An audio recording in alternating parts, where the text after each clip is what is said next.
अचानक भयानक असं काय झालं की सौर्याच्या आणि उमेशचे डायरेक्ट भांडणं चिट्टून गेले. तर तुम्हाला हे पाहण्यासाठी आपला ब्लॉग शेवट पर्यंत पाहावा लागेल. चिखलदऱ्यामध्ये जात होतो आपण आता हरिकेन पॉईंटला पोहोचलो आणि काय आपण निघालो पॉईंटकडे जाण्यासाठी. तेवढे भेटली मंडळी गेल्या टाटा आणि आपण आलो पॉईंटवर आलो. तर काय आता चिखलदऱ्याचा राजा बनून हातामध्ये सिगरेट पकडून सिगरेट पेत होता. मग काय पाहून घ्या तुम्ही इथला व्ह्यू किती भारी आहे. मी असं म्हणणार नाही कारण चिखलदऱ्यामध्ये सगळ्यात जोगस्त व्ह्यू आपल्याला इथंच पाहायला भेटला. मग काय वीसची बिस्लरी घेतली 40 रुपयामध्ये. आपण आलो सायकल पॉईंट बंद होता.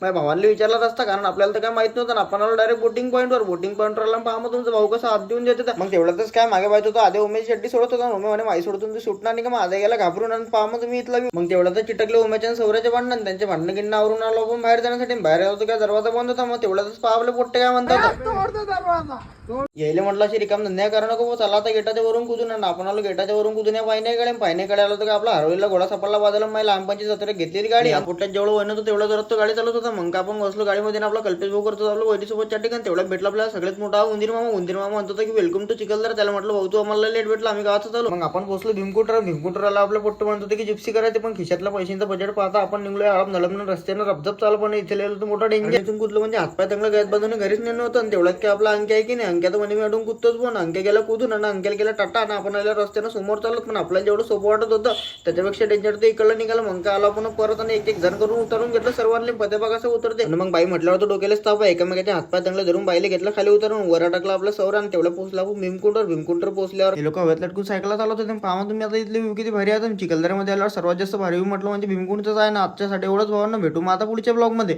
एका फिकर जन्मभर तुला जगाची ऐक तू साधही